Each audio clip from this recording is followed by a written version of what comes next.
Betting apps promotion కేసులో పోలీసుల విచారణకు వైసీపీ అధికార ప్రతినిధి యాంకర్ శ్యామల హాజరయ్యారు. ఇక ఇటీవల తెలంగాణ హైకోర్టులో తనపై నమోదైన ఎఫ్ఐఆర్ను కొట్టివేయాలని కోరుతూ పిటిషన్ దాఖలు చేశారు.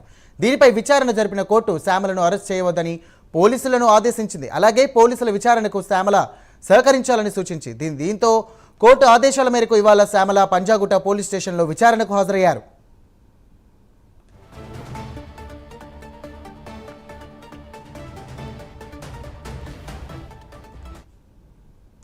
రైట్, బ్రేకింగ్ చేస్తున్నాం. వైసీపీ అధికార ప్రతినిధి యాంకర్ శ్యామల మరోసారి పోలీసుల ముందు హాజరైంది. దీనికి సంబంధించినటువంటి పూర్తి డీటెయిల్స్ మా కరెస్పాండెంట్ కుమార్ అందిస్తారు. కుమార్, చెప్పండి. Thank you Sairam. ఏదైతే బెట్టింగ్ యాప్స్ ప్రమోషన్ కేసులోని ఈ రోజు కొద్దిసేపటి క్రితమే యాంకర్ శ్యామల విచారణకు అయితే హాజరయ్యారు. ముఖ్యంగా మొదటగా ఎప్పుడైతే తనపై కేసు నమోదైందో ఇమీడియట్ గా ఆమె హైకోర్టును అయితే ఆశ్రయించింది. తనపై నమోదైన ఈ బెట్టింగ్ యాప్స్ సంబంధించిన ఎఫ్ఐఆర్ కొట్టివేయాలంటూ కూడా హైకోర్టును ఆశ్రయించిన నేపథ్యంలోని, అలాగే మరొక పక్క తనను అరెస్ట్ చేయకుండా ఉండేందుకు పోలీసులకు ఆదేశాలు ఇవ్వాలంటూ కూడా ఇటు హైకోర్టును అయితే ఆశ్రయించి పిటిషన్ అయితే దాఖలు చేయడం జరిగింది.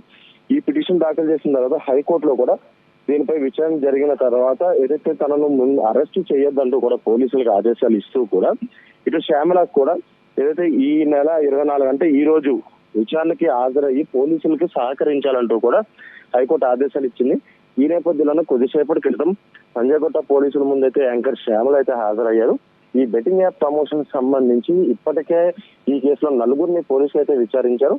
అలాగే మరికొంతమంది ఇప్పటికే దుబాయ్ వెళ్లిపోవడంతో కూడా వాళ్ళపై లుకౌట్ నోటీసులు జారీ చేశారు. అలాగే మరి కొంతమంది ఫోన్ స్విచ్ ఆఫ్ ఉండడంతో వాళ్ళు ఎక్కడున్నారనే దానిపై ప్రస్తుతం విచారిస్తున్నారు. ముఖ్యంగా ఇందులో ప్రధానంగా చూసుకున్నట్టయితే ముందుగా ఇటు ఆశా సాయితో పాటు యాంకర్ శ్యామలపై మొదటగా కేసులు అయితే నమోదైనాయి. ముఖ్యంగా ఈ బెట్టింగ్ యాప్ ప్రమోషన్ లోని వీళ్ళు కీలక పాత్ర పోషించారు. అలాగే బెట్టింగ్ యాప్స్ ప్రమోట్ చేస్తూ కూడా యువత జీవితం నాశనం చేశారు అంటూ కూడా వీళ్ళతో కేసులు అయితే నమోదైన నేపథ్యంలో ప్రస్తుతం యాంకర్ శ్యామల అయితే పంజాగుట్ట పోలీసులు అయితే విచారిస్తున్నారు. సాయిరామ్.